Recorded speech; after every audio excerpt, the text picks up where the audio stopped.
Hi, എല്ലാവർക്കും നമസ്കാരം. നമ്മളിന്നൊരു അവധി ദിവസമായിട്ടേ ഒരു ചെറിയൊരു ട്രിപ്പ് പ്ലാൻ ചെയ്തിരിക്കുക. വേറെ ദൂരെയൊന്നുമല്ല, നമ്മുടെ തൊട്ടടുത്ത് തന്നെ, നമ്മുടെ ഈ കുട്ടനാട് തന്നെ ചെറിയൊരു ട്രിപ്പ്, ഒരു ബോട്ടിങ്ങും ഫുഡും ഒക്കെ ആയിട്ട് പോവാണ്. അപ്പോൾ നമ്മൾ ആ ഒരു ഷിക്കാര വള്ളമാണ് നമ്മൾ ബുക്ക് ചെയ്തത്. നമ്മൾ കുറഞ്ഞ ചിലവിൽ നമുക്ക് എങ്ങനെ ഒരു ദിവസം ചിലവഴിക്കാം കുട്ടനാട്ടിൽ, നമ്മൾ അതേ ഉദ്ദേശിച്ചിട്ടുള്ളൂ. നമ്മളെല്ലാവരും കൂടെ ഒന്ന് ഇറങ്ങി രാവിലെ തന്നെ നമ്മുടെ ഷിക്കാര വള്ളമുണ്ട്. അത് ഈ കൈനഗിരി ഭാഗത്ത് നിന്നാൽ ഇഷ്ടം പോലെ കിട്ടും. മണിക്കൂറിന് 600, 700, 800 ഉണ്ട്. നമ്മളിപ്പം ഒരു 9 പേരുണ്ടായിരുന്നു. അത് കാരണം ഒരു ന്യായമായിട്ട് ചോദിച്ചിട്ട് 800 രൂപ മണിക്കൂറിന് ചോദിച്ചിട്ടുണ്ട്. നമ്മൾ ഓക്കേം പറഞ്ഞ് നമ്മൾ കയറി. നമ്മൾ ആ കുട്ടനാടിൻ്റെ കായൽപ്പരപ്പിലൂടെയൊക്കെ ഇങ്ങനെ പോകുമ്പോഴത്തേക്ക് ഭയങ്കര രസമാണ് കേട്ടോ.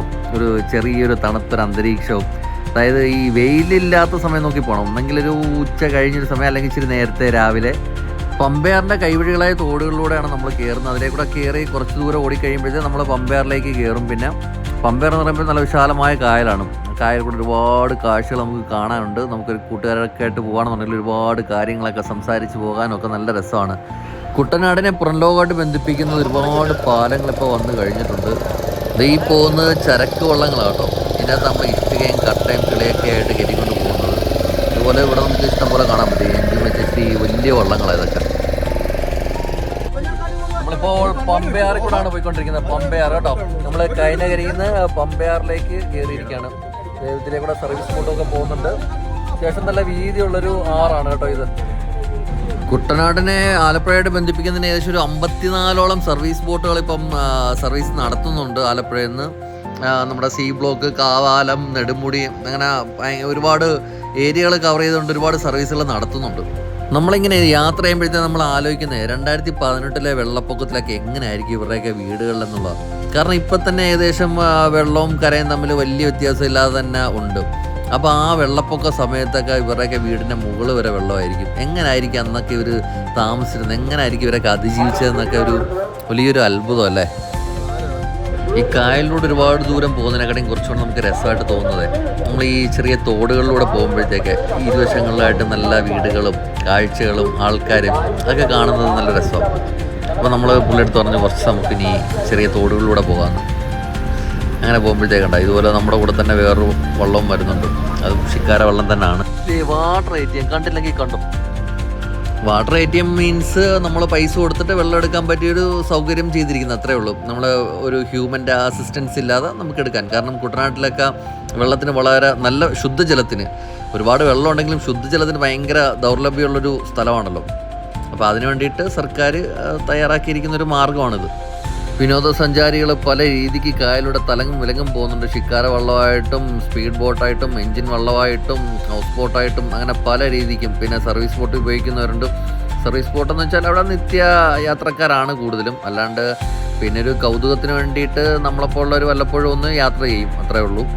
അതൊക്കെ ഒരു രസമാണ്. 2018 വെള്ളപ്പൊക്കത്തിന് ശേഷം ഈ പമ്പയാറ്റിലെ നീരൊഴുക്ക് കുറഞ്ഞതിന് ശേഷം ഒരുപാട് ശുചീകരണ പ്രവർത്തനങ്ങളൊക്കെ ചെയ്തിട്ടുണ്ട്. ഇത് ആ കാണുന്ന ഒരു ദേശാടന കിളിയാണ്. നിങ്ങൾക്ക് അത് കൃത്യമായിട്ട് കാണാൻ പറ്റുന്നുണ്ടെന്നറിയില്ല. നമ്മൾ ഇതുപോലെ പോകുമ്പോഴത്തേക്ക് ഇതുപോലെ കുറേ കാഴ്ചകൾ നമുക്ക് കാണാൻ പറ്റും. ദേശാടന പക്ഷികളൊക്കെ ഇതുപോലെ ഉണ്ടാവും ഒരുപാട്. ഇത് ഈ കാണുന്ന പഴയ ബിൽഡിംഗ് പോലെ തോന്നുന്നില്ലേ? ഇത് നമ്മുടെ നടൻ ദിലീപിൻ്റെ റിസോർട്ടാണെന്നാണ് നമ്മുടെ എഞ്ചിൻ ഡ്രൈവർ പറഞ്ഞത്. എത്രത്തോളം സത്യമാണെന്ന് അറിയത്തില്ല. എന്തായാലും പുള്ളിയുടെ പുതിയ പടങ്ങളൊക്കെ പോലെ തന്നെയാണ്. വലിയൊരു തിരക്കും ആളും വൃത്തിയൊന്നും കാണുന്നില്ല. അപ്പോൾ നമ്മൾ ഈ കുട്ടനാട്ടിലൂടെ യാത്ര ചെയ്യുമ്പോഴത്തേക്ക് കാണുന്നതാണേ ഒരുപാട് റിസോർട്ടുകൾ ഈ കായൽ സൈഡ് കാണും. പിന്നെ വീടുകളും അതിൻ്റെ കൂടെ തന്നെ കാണും. വീടുകളിലുള്ള എല്ലാവർക്കും ഓരോ വള്ളമോ ബോട്ടോ എന്തെങ്കിലും കാണും. നമ്മുടെ നാട്ടിലെ വീടുകളിലൊക്കെ ബൈക്കും കാറും ഉള്ളതുപോലെ അവിടെ ഒരു വള്ളം ഉള്ളത്. എടാ നല്ലോണം അടിച്ചു പതച്ചേടാ, അടിച്ചു പതച്ചേന്ന്.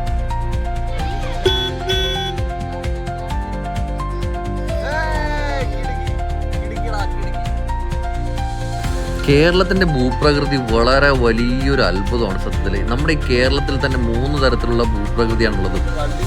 മലനാട്, ഇടനാട്, തീരപ്രദേശം എന്നൊക്കെ പറഞ്ഞ് നമ്മൾ പഠിച്ചിട്ടുണ്ടാകും ചെറിയ ക്ലാസ്സുകളിൽ. സമുദ്രനിരപ്പിൽ നിന്നും താഴെ സ്ഥിതി ചെയ്യുന്നൊരു സ്ഥലമാണ് ഈ കുട്ടനാടെന്ന് പറയുന്നത്. ഒരുപാട് അതിജീവനത്തിൻ്റെയും കഥ കുട്ടനാട്ടുകാർക്ക് പറയാനുണ്ട്. നമ്മുടെ വെള്ളപ്പൊക്കം മാത്രമല്ല, അതിന് എത്രയോ മുമ്പ് കൃഷികൾക്കായിട്ട് കായൽ വളച്ച് കൃഷി ചെയ്ത ചരിത്രവും പാരമ്പര്യവും ഉള്ളൊരു നാടാണ് നമ്മൾ. അപ്പോൾ നമ്മുടെ കായൽ യാത്രയൊക്കെ കഴിഞ്ഞ ശേഷം നമ്മുടെ അടുത്ത പ്രധാന ഉദ്ദേശം എന്ന് പറയുന്നത് ഭക്ഷണം കഴിക്കുക എന്നുള്ളതിനാണ്. അങ്ങനെ ഒരു സ്പോട്ട് കണക്കാക്കി തന്നെയാണ് നമ്മളവിടെ പോയിരിക്കുന്നത്. കയറുമ്പോൾ തന്നെ ഒരു കുളമുണ്ട്, അവിടെ തന്നെ അവർക്ക് കുറേ മീൻ കൃഷി അവിടെ തന്നെ ഉണ്ട്. ഈ വിശാലമായിട്ട് കിടക്കുന്ന കാറുകൾ കണ്ട നമ്മൾ വിചാരിക്കുക ഒരു കല്യാണത്തിന് പോയതാണെന്ന്. എന്നാൽ കല്യാണത്തിന് പോകുന്നതല്ല, ഈ ഭക്ഷണം കഴിക്കാനായിട്ട് മാത്രം വന്നിരിക്കുന്നതാണ് കേട്ടോ ഇത്രയും വണ്ടികൾ. ഇവിടുത്തെ പ്രത്യേകത എന്ന് വെച്ചാൽ നേരെ നമ്മൾ അടുക്കളയിലോട്ട് കയറി ചെല്ലുക എന്നുള്ളതാണ്. അടുക്കളയിലോട്ട് ചെന്ന് നമുക്ക് ആവശ്യമുള്ള സാധനങ്ങളൊക്കെ നോക്കി ഇഷ്ടമുള്ള സാധനങ്ങളെല്ലാം പറഞ്ഞ് ഓർഡർ കൊടുക്കുക. അതാണ് ഫസ്റ്റ് ടാർഗറ്റ്. കടൽ കായൽ മത്സ്യങ്ങളുടെ ഒരു ചാകര തന്നെ കേട്ടോ അവിടെ. അതുകൂടാതെ ബീഫ്, ചിക്കൻ, മട്ടൻ, താറാവ് അത് വേറെയും. നമ്മൾ പിന്നെ ഈ ബീഫും ചിക്കനും മട്ടനും ഒന്നും കഴിക്കാനായിട്ടല്ല അവിടെ പോകുന്നത്. പ്രധാനമായിട്ട് കഴിക്കുന്നത് നമ്മൾ മീനാണ്. അത് കടലും കായലും തന്നെ. വരാല്, കാരി, ചെമ്പല്ലി, ഹമൂറ്, കാളാഞ്ചി, കേര, പൊടിമീൻ, ഒന്നും പറയണ്ട. ഞണ്ട് തന്നെ 2 തരത്തിൽ, കടൽ ഞണ്ട്, കായൽ ഞണ്ട്. കൊഞ്ച് തന്നെ 2, കടൽ കൊഞ്ച്, കായൽ കൊഞ്ച്. ഒരു കേരത്തല എന്നൊക്കെ പറഞ്ഞാൽ ഏകദേശം ഒരു 4-5 കിലോ വരുന്ന ഒരു കേരത്തല അവിടെ ഉള്ളത് തന്നെ. പിന്നെ കക്കയുണ്ട്, കൂന്തലുണ്ട്, കണവയുണ്ട്, അങ്ങനെ സകലമാന ഐറ്റങ്ങളുണ്ട്. ഇതേന്ന് ഏത് സെലക്ട് ചെയ്യണമെന്ന് മാത്രമേ ഉള്ളൂ നമുക്ക് കൺഫ്യൂഷൻ. നമ്മൾ ഇത്ര പേരുള്ളത് തന്നെ ഒരുപാട് ഐറ്റംസ് എല്ലാം നോക്കി വെച്ച് നമ്മൾ ചെന്ന സമയം ഇച്ചിരി ഡിലേ ആയിപ്പോയി. അതുകൊണ്ട് കുറേ ഐറ്റംസൊക്കെ തീരാറായിട്ടുണ്ട്. അതിൻ്റെ ഒരു ബുദ്ധിമുട്ടേ ഉള്ളൂ. പിന്നെ മീൻമുട്ടയുണ്ട്. ഇതെല്ലാം ഓർഡർ കൊടുത്തതിന് ശേഷം നമ്മൾ കുറച്ച് നേരം വന്ന് വെയിറ്റ് ചെയ്ത് നിൽക്കണം. കാരണം എല്ലാ സ്ഥലവും ഫില്ലാണ്. ഇനിയിപ്പോൾ ആൾക്കാർ ഇറങ്ങിയിട്ട് വേണം നമുക്ക് തിരിച്ച് കയറാനായിട്ട്. നമ്മൾ ഭക്ഷണത്തിനായിട്ട് കാത്തിരിക്കുമ്പോൾ തന്നെ ഒരുപാട് ആൾക്കാർ പിന്നെയും വന്നുകൊണ്ടിരിക്കുകയാണ്. ഈ ശനി ഞായർ ദിവസങ്ങൾ എന്നൊക്കെ പറഞ്ഞു കഴിഞ്ഞാൽ നല്ല തിരക്കുള്ള ദിവസമാണ്. അപ്പോൾ അതൊക്കെ കണക്കാക്കി നമ്മൾ ഇതുപോലെ ഫുഡ് കഴിക്കാനായിട്ട് വരുന്നവരൊക്കെ അതൊക്കെ കണക്കാക്കി വരണം. ഏകദേശം ഒരു 11-12 മണിക്കൊക്കെ വന്നാലേ നമുക്കിതുപോലെ തുടങ്ങാൻ പറ്റത്തുള്ളൂ. അപ്പോൾ നമ്മൾ കാത്തിരുന്ന സാധനം ആദ്യം എത്തിയിട്ടുണ്ട്. ചേച്ചി ആദ്യം തന്നെ നമ്മുടെ കേരത്തല കൊണ്ട് വെച്ചിരിക്കട്ടെ. അതിൻ്റെ വലുപ്പം, അതിൻ്റെ മണമൊക്കെ ഇങ്ങനെ മൂക്കിലോട്ട് അടിക്കുമ്പോൾ തന്നെ ഉണ്ടാ അപ്പം തന്നെ കൈയിട്ട് അതിന് പിച്ചാൽ നിന്നു. പക്ഷെ ഞാൻ പറഞ്ഞു നടക്കൂല, നമ്മുടെ ഫോട്ടോയും വീഡിയോ എടുക്കാതെ തൊടാൻ സമ്മതിക്കൂല എന്ന് പറഞ്ഞിട്ടുണ്ട്. എല്ലാവരും ആ മീനിലോട്ട് നോക്കി ഇങ്ങനെ വെള്ളം ഇറക്കി കാര്യം പറഞ്ഞോണ്ടിരിക്കുക കേട്ടാ. നമ്മൾ പിടിവിടൂല. ഭക്ഷണം വരുന്നതിന്റെ ആ ഗ്യാപ്പിൽ നമ്മുടെ ലോകത്തുള്ള സകലമാന കാര്യങ്ങളും ചർച്ച ചെയ്യുന്ന ഒരു പ്രധാന വേദിയാണ് ഇതുപോലെ കൂട്ടുകാർ കൂടുമ്പോഴത്തേക്ക്. ആകാശത്തിന് കീഴിൽ എന്ത് വിഷയങ്ങളും നമ്മൾ ചർച്ച ചെയ്യും. ഇവിടെയൊക്കെ ഭക്ഷണം കഴിക്കാൻ വരുന്നവർക്ക് ക്ഷമ വളരെ വലിയൊരു ഘടകമാണ്. കാരണം കുറേ നേരം കാത്തിരിക്കാണ്ട് ഒരു സാധനവും കിട്ടില്ല. ആദ്യം കുറേ കാത്തി നിന്നിട്ടാണ് നമുക്ക് ഇരിക്കാനുള്ള സ്പേസ് കിട്ടിയത്. അതിനുശേഷം ആദ്യം ഒരു തല കൊണ്ടെന്ന് വെച്ച് നമ്മളൊന്ന് കൊതിപ്പിച്ച് അങ്ങനെ കാത്തി നിന്നപ്പോഴത്തേക്ക് ചേച്ചി ദേ വീണ്ടും അടുത്ത ചോറും കപ്പയും ഞണ്ടുമായിട്ട് വന്നു. ചേച്ചി ഇങ്ങനെ കുറേശ്ശായിട്ട് എടുക്കാൻ നിന്ന് കഴിഞ്ഞാൽ നമ്മൾ ഒരു വശത്തും തുടങ്ങുമ്പോഴത്തേക്ക് അടുത്ത വശം തീരും. അതുകൊണ്ട് ചേച്ചി കൂടെ വന്ന് സഹായിക്കണമെന്ന് ചോദിച്ചു. പറഞ്ഞു വേണ്ട, എൻ്റെ ജോലി കളയല്ലേ മക്കളെ, അതുകൊണ്ട് ഞാൻ തന്നെ പെട്ടെന്ന് എടുത്തുകൊണ്ട് വരാമെന്ന് പറഞ്ഞു. എന്തായാലും കപ്പ കൊണ്ടുവന്ന് ഇച്ചിരി കപ്പ, വിശപ്പിൻ്റെ കാഠിന്യം കാരണം കപ്പ ഇച്ചിരി ഞണ്ടും കൂടെ ചേർത്ത് ഇച്ചിരി ഒന്ന് തൊട്ട് നോക്കി. ഓ, ഗ്രേവി തന്നെ എന്നാ ഒരു ടേസ്റ്റാ. കുട്ടനാട്ടുകാർക്ക് പൊതുവെ ഇഷ്ടമുള്ളൊരു കാര്യമാണ് ഈ കപ്പ എന്ന് പറയുന്നത്. പിന്നെ ഈ കൂടാതെ കപ്പ, കാച്ചിൽ, ചോറ്, ഇത് 3ആണ് നമ്മൾ പറഞ്ഞത്. പിന്നെ ചോറിൻ്റെ അളവ് ചേച്ചി പറഞ്ഞ് ഇനി കിട്ടാൻ സാധ്യതയില്ല എന്ന് പറഞ്ഞിട്ട് കുറച്ച് അപ്പവും പിന്നെ കൊണ്ട് തന്നിട്ടുണ്ട്. അങ്ങനെ നമ്മൾ പറഞ്ഞ ഐറ്റംസ് ഓരോന്നായിട്ട് എത്തി തുടങ്ങിയിട്ടുണ്ട്. കപ്പ വന്നു, കാച്ചിൽ വന്നു, അപ്പം വന്നു, കാളാഞ്ചി വന്നു, പൊടിമീൻ വറുത്തത് വന്നു. ഇതുപോലുള്ള ഭക്ഷണമൊക്കെ കഴിക്കാൻ പോകുമ്പോഴത്തേക്ക് നല്ല ഭക്ഷണപ്രിയരായിട്ടുള്ള ആൾക്കാരോട് പോയി കഴിഞ്ഞാൽ പ്രത്യേകത എന്ന് വെച്ചാൽ നമുക്ക് ഇഷ്ടം പോലെ സാധനങ്ങൾ നമുക്ക് ഓർഡർ ചെയ്യാനും പറ്റും, നമുക്കും കഴിക്കാൻ പറ്റും, അവർക്കും കഴിക്കാൻ പറ്റും. അല്ലാതെ ഈ അങ്ങും ഇങ്ങനെയൊക്കെ ചിരിച്ചേ പിച്ച് കഴിക്കുന്നവരുമായിട്ടൊക്കെ പോയി കഴിഞ്ഞാൽ നമുക്കൊന്നും ഫുഡ് ആസ്വദിക്കാൻ പറ്റില്ല. നമ്മളുടെ ആസ്വദിക്കുക എന്ന് പറയുമ്പോഴത്തേക്കും നമുക്ക് ആവശ്യമുള്ള ഭക്ഷണങ്ങൾ മേടിച്ച് വെക്കുക, രുചികൾ, ടേസ്റ്റുകൾ നോക്കുക. നമ്മളിതുപോലെ ഫുഡ് കഴിക്കാൻ പോകുമ്പോഴത്തേക്ക് തല മസ്റ്റായിട്ട് നമ്മൾ ഓർഡർ ചെയ്തിരിക്കണം. കാരണം നമുക്ക് ഏറ്റവും അടിപൊളി സാധനം എന്ന് പറഞ്ഞാൽ ഇവിടെ തലക്കറിയാണ് ഏറ്റവും പ്രത്യേകം. കാരണം ഉപ്പും പുളിയൊക്കെ പിടിച്ച് നല്ല രുചിയായിരിക്കും അതിന്. കപ്പയും കാച്ചിലും ഇച്ചിരി മീൻ്റെ ചാറും കൂടെ ചേർത്തൊന്ന് കഴിക്കണം. സൂപ്പർ. പിന്നെ ആ ഞണ്ടിൻ്റെ ഗ്രേവിയുടെ കാര്യം തന്നെ ഞാൻ പറഞ്ഞേ സൂപ്പറാണെന്ന്. മീൻ്റെ തല കഴിക്കുക എന്ന് പറഞ്ഞൊരു കലയാണ്. മീൻ്റെ ഓരോ ഭാഗമായിട്ട് എടുത്തു കഴിയുമ്പോഴത്തേക്ക് തന്നെ അതിൻ്റെ ഒരു ചെറിയൊരു പീസ് എടുക്കുമ്പോൾ തന്നെ അതിൻ്റെ ഒരു വലിപ്പം നോക്കിയേ. നല്ല അടിപൊളി സാധനം. ആ ഉപ്പും പുളിയൊക്കെ പിടിച്ചങ്ങോട്ട് ആ എരിവും കൂടെ ചേർത്ത് അതിൽ നിന്നൊരു പീസ് എടുത്തിട്ട് ഇങ്ങനെ കടിച്ച് വലിച്ചുകൊണ്ട് കഴിക്കണം. ഈ തല കഴിക്കുക എന്ന് പറയുമ്പോഴത്തേക്ക് അങ്ങനെ ചുമ്മാ ഇങ്ങനെ തൊട്ടും പിടിച്ചു അങ്ങനല്ല, നമ്മളവിടെ കഴിക്കുമ്പോൾ ഇങ്ങനെ ചുറിഞ്ചി അങ്ങോട്ട് കഴിക്കണം. അതാ അതിൻ്റെ ഒരു ടേസ്റ്റ്. കുട്ടനാട്ടിൽ ഇതുപോലെ ഫുഡ് സ്പോട്ടുകൾ ഒരുപാട് സ്ഥലങ്ങളുണ്ട്. അങ്ങനെ നമ്മൾ ഓരോ സ്പോട്ടുകൾ ഓരോ അവധി ദിവസം നോക്കി നമ്മളിങ്ങനെ ഇറങ്ങിയിരിക്കുക. എല്ലാവർക്കും ഏറ്റവും പ്രിയം എന്ന് പറയുന്നത് ഈ തലയാണ് എല്ലാവരും ആദ്യം ചോദിക്കുന്നത്. നമ്മൾ ചെല്ലുമ്പോഴത്തേക്ക് ചില സമയങ്ങളിൽ ഇച്ചിരി ലേറ്റായി പോയി കഴിഞ്ഞാൽ നമുക്ക് തല കിട്ടാതെ വരും. കാരണം ഇവരൊരു 5-6 തലയൊക്കെ ആയിരിക്കും മിക്കവാറും ഒരു ഷോപ്പിലുണ്ടാവും. അതുകൊണ്ട് തന്നെ നമ്മൾ ഒന്നെങ്കിൽ ഇച്ചിരി നേരത്തെ ചെല്ലാൻ നോക്കുക, അല്ലെന്നുണ്ടെങ്കിൽ അവരുടെ നമ്പർ ഉണ്ടെങ്കിൽ വിളിച്ചിട്ട് ബുക്ക് ചെയ്തിട്ട് ചെല്ലുക. കുട്ടനാടിൻ്റെ കാഴ്ചകളും രുചിവിശേഷങ്ങളും ഒരിക്കലും അവസാനിക്കില്ല എന്ന് എനിക്ക് ബോധ്യമായി. എത്ര യാത്ര ചെയ്താലും കുട്ടനാടിൻ്റെ സ്ഥലങ്ങൾ ഇനിയും തീർന്നിട്ടില്ല, രുചിയും തീർന്നിട്ടില്ല. ഓരോ സ്ഥലങ്ങളിലും ഓരോ രുചികൾ.